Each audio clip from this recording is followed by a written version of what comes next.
Cinema জগৎ চ্যানেলের পক্ষ থেকে আপনাদের সবাইকে অনেক অনেক শুভেচ্ছা ও অভিনন্দন।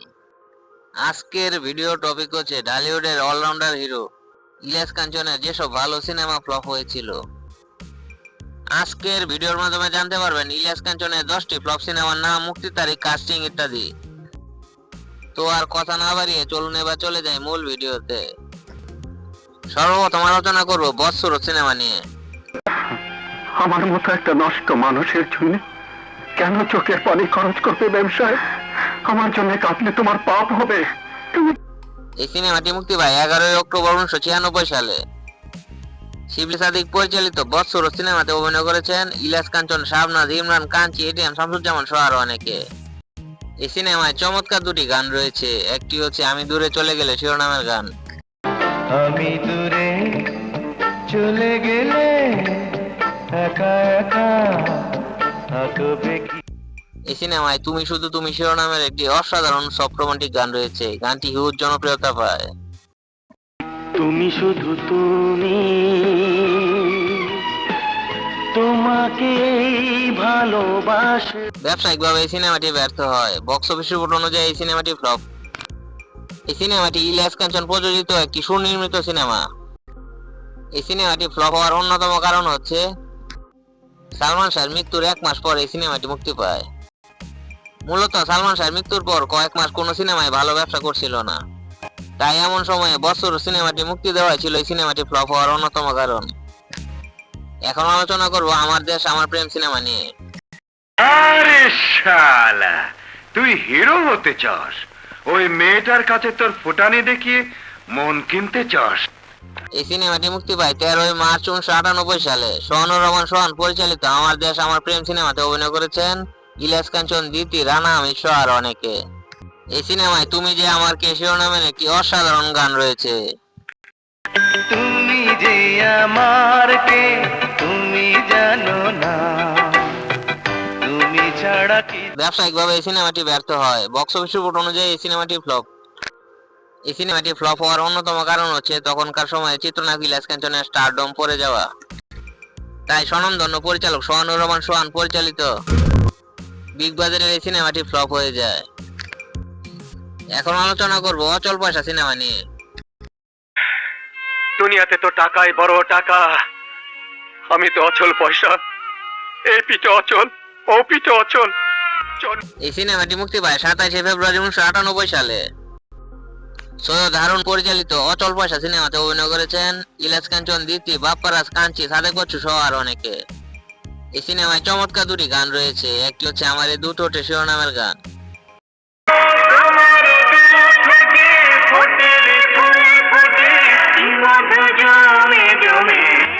এই সিনেমায় সবার কাছে প্রিয় শিরোনামের একটি অসাধারণ সফট রোমান্টিক গান রয়েছে, গানটি হিউজ জনপ্রিয়তা পায়। সবার কাছে প্রিয় নিজের জীবন আমার কাছে। ব্যবসায়িকভাবে এই সিনেমাটি ব্যর্থ হয়। বক্স অফিস রিপোর্ট অনুযায়ী এই সিনেমাটি ফ্লপ। এটি একটি সুনির্মিত সিনেমা ছিল, কিন্তু এই সিনেমাটি ফ্লপ হওয়ার অন্যতম কারণ হচ্ছে এই সিনেমাটি যখন মুক্তি পায় তখন ইলিয়াস কাঞ্চন, দিতি দুজনের ক্যারিয়ারই ছিল পড়তির দিকে। এখন আলোচনা করব মনের মিলন সিনেমা নিয়ে। হ্যাঁ, কিন্তু এই কবুল দুজনের ওয়াদা পর্যন্ত সীমাবদ্ধ থাকবে। এই সিনেমাটি মুক্তি পায় 24 সেপ্টেম্বর 1999 সালে। শাহ আলম কিরণ পরিচালিত মনের মিলন সিনেমাতে অভিনয় করেছেন ইলিয়াস কাঞ্চন, পপি, এটিএম শামসুজ্জামান সহ আরো অনেকে। এই সিনেমায় চমৎকার দুটি গান রয়েছে, একটি হচ্ছে সবারই আশীর্বাদ শিরোনামের গান। সবারই আশীর্বাদ শুভকামনা গানে গানে চাইব। এই সিনেমায় এই দুনিয়াতে তুমি শুধু শিরোনামের একটি অসাধারণ মিষ্টি প্রেমের গান রয়েছে, গানটি বেস্ট আছি। এই দুনিয়াতে তুমি শুধু একজন যাকে দিয়েছি মন। ব্যবসায়িকভাবে এই সিনেমাটি ব্যর্থ হয়। বক্স অফিস রিপোর্ট অনুযায়ী এই সিনেমাটি ফ্লপ। এই সিনেমাটি ছিল ভালো গল্পের সুনির্মিত সিনেমা। তাছাড়াও এই সিনেমার কাস্টিং এ ছিল তখনকার সময়ের সুপারহিট নায়িকা পপি। এই সিনেমাটি ফ্লপ হওয়ার অন্যতম কারণ হচ্ছে তখনকার সময়ে চিত্রনায়ক ইলিয়াস কাঞ্চনের ক্যারিয়ারে ধস নামা। এখন আলোচনা করব শত্রু ধ্বংস সিনেমা নিয়ে।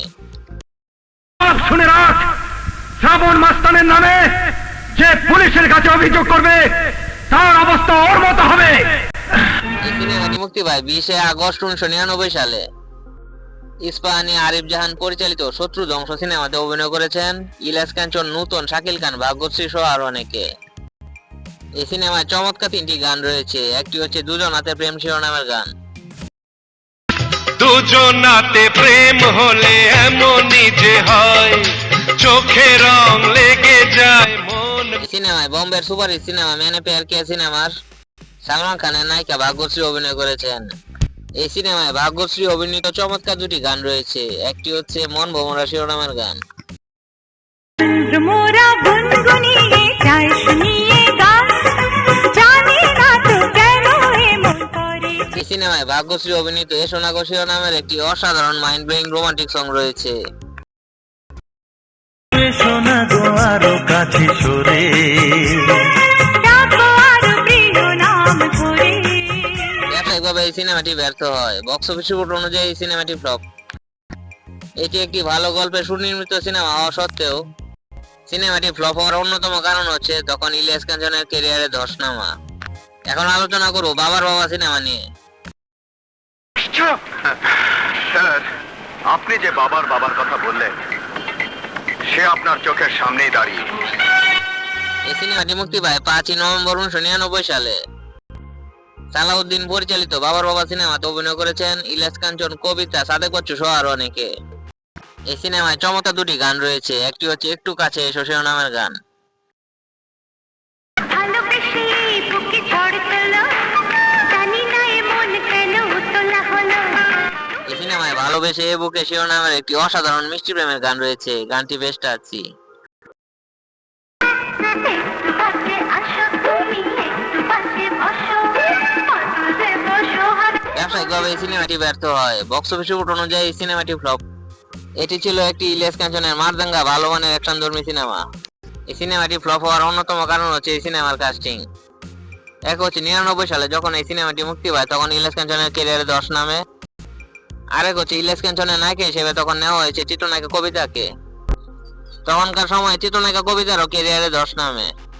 এখন আলোচনা করব অবলম্বন সিনেমা নিয়ে। অনটন আর দারিদ্রের আঘাতে দুদিনে সংকল্প ভেঙে যাবে। বাস্তব বড় এই নিষ্ঠুর। সিনেমাটি মুক্তি পায় 28 অক্টোবর 1994 সালে। এম সরকার পরিচালিত অবলম্বন সিনেমাতে অভিনয় করেছেন ইলিয়াস কাঞ্চন, দিতি, এটিএম শামসুজ্জামান, মঈন ফরিদি সহ আরো অনেকে। এই সিনেমা চমৎকার 2টি গান রয়েছে। একটি হচ্ছে আমি সবকিছু শিরোনামের গান। সবকিছু ভুলে যাই যখন তোমায় কাছে পাই। এই সিনেমায় তুমি অন্তরের শিরোনামের একটি অসাধারণ মিষ্টি প্রেমের গান রয়েছে। গানটি বেশ টাচি। তুমি অন্তরের অন্তর, যেন জাদু মন্তর, আমি জানি না তো কি যে কারণ। ব্যবসায়িকভাবে এই সিনেমাটি ব্যর্থ হয়। বক্স অফিস রিপোর্ট অনুযায়ী এই সিনেমাটি ফ্লপ। এটি ছিল স্বনামধন্য পরিচালক এম সরকারের ভালো গল্পের একটি সুনির্মিত সিনেমা। এই সিনেমাটি ফ্লপ হওয়ার অন্যতম কারণ আমার কাছে যা মনে হয় তা হচ্ছে এই সিনেমাটি মুক্তির আগের সপ্তাহে মুক্তি পায় সেই বছরের ব্লকবাস্টার হিট সিনেমা বিদ্রোহী বধূ, এবং এই সিনেমাটি মুক্তির পরের সপ্তাহে মুক্তি পায় সেই বছরের সুপারহিট সিনেমা আখিরি রাস্তা। আমার কাছে মনে হয় এই 2 সিনেমার দর্শকপ্রিয়তার মাঝে পড়ে এই সিনেমাটি ফ্লপ হয়ে যায়। এখন আলোচনা করব হাতকড়া সিনেমা নিয়ে। একটা বোন ছিল, ছোটবেলায় হারিয়ে গেছে। এতদিনে হয়তো আপনারই মতো হয়েছে। এই সিনেমাটি মুক্তি পায় 25 নভেম্বর 1994 সালে। আব্দুল লতিফ বাচ্চু পরিচালিত হাতকড়া সিনেমাতে অভিনয় করেছেন ইলিয়াস কাঞ্চন, জসিম, অলিভিয়া, সোমা, অরুণা বিশ্বাস সহ আরো অনেকে। ব্যবসায়িকভাবে এই সিনেমাটি ব্যর্থ হয়। বক্স অফিস রিপোর্ট অনুযায়ী এই সিনেমাটি ফ্লপ। ব্যক্তিগতভাবে আমার কাছে মনে হয় এই সিনেমাটি ফ্লপ হওয়ার অন্যতম কারণ হচ্ছে এই সিনেমার নায়িকা কাস্টিং। এই সিনেমায় নায়িকা নেওয়া হয়েছে অলিভিয়া, সোমা দে, অরুণা বিশ্বাসকে। ওই সময় এদের কারোরই তেমন একটা মার্কেট ভ্যালু ছিল না। এখন আলোচনা করব রূপনগরের রাজকন্যা সিনেমা নিয়ে। আর আমি সামান্য একজন সওদাগর পুত্র। তোমার আমার মাঝে বিরাট ব্যবধান। এই সিনেমাটি মুক্তি পায় 30 সেপ্টেম্বর 1994 সালে। গাফফার খান পরিচালিত রূপনগরের রাজকন্যা সিনেমাতে অভিনয় করেছেন ইলিয়াস কাঞ্চন, দিতি, রেবেকা, মারুফ সহ আরো অনেকে। এই সিনেমায় যারে দেখে আছি শিরোনামের একটি অসাধারণ গান রয়েছে। দেখাছি দুই নয়নে আমি পুইরা সিনেমাটি ব্যর্থ হয়, বক্স অফিস রিপোর্ট অনুযায়ী এই সিনেমাটি ফ্লপ। এটি একটি ভালো কাস্টিং এ সুনির্মিত সিনেমা, তারপরও এই সিনেমাটি ফ্লপ হওয়ার অন্যতম কারণ আমার কাছে মনে হয় এই সিনেমার গল্প। এই ক্যাটাগরির গল্পের সিনেমা 70-80 দশকে দর্শকপ্রিয়তা পেয়েছে, কিন্তু 90 দশকের মাঝামাঝি সময়ে মুক্তি পাওয়া এই ধরনের সিনেমার গল্প দর্শক গ্রহণ করেনি। এখন আলোচনা করব বদলা নেব সিনেমা নিয়ে। আমি বলাইনি, মিথ্যে কথা বলছো। তোমার ছেলে ফাঁসি হয়েছে, তারই বদলা নিতে তুমি এসপি রাজীবের ছেলেকে ফাঁসিয়েছো। এই সিনেমাটি মুক্তি পায় 13 নভেম্বর 1998 সালে। BH নিশান পরিচালিত বদলা নেব সিনেমাতে অভিনয় করেছেন ইলিয়াস কাঞ্চন, দ্বিতীয়, আহমেদ শরীফ, রাজীব সহ আরো অনেকে। এই সিনেমায় কি করে বোঝাবো শিরোনামের একটি সুইট রোমান্টিক গান রয়েছে। করে বোঝাবো তুমি কত যে আপন। ব্যবসায়িকভাবে এই সিনেমাটি ব্যর্থ হয়, বক্স অফিস রিপোর্ট অনুযায়ী এই সিনেমাটি ফ্লপ। ভালো গল্পের সুনির্মিত এই সিনেমাটি ফ্লপ হওয়ার অন্যতম কারণ হচ্ছে এই সিনেমার কাস্টিং। এই সিনেমাটি যখন মুক্তি পায় তখন ইলিয়াস কাঞ্চন ও দ্বিতীয় ক্যারিয়ারে ধস নামে, যার কারণে এই সিনেমাটি ফ্লপ হয়ে যায়। তো দর্শক বন্ধুরা, এই ছিল আমার আজকের ভিডিওটি কেমন লাগলো তা কমেন্ট করে জানাবেন। কমেন্ট করে জানাবেন উপরোক্ত সিনেমাগুলোর মধ্যে কোন সিনেমাটি আপনার ফেভারিট।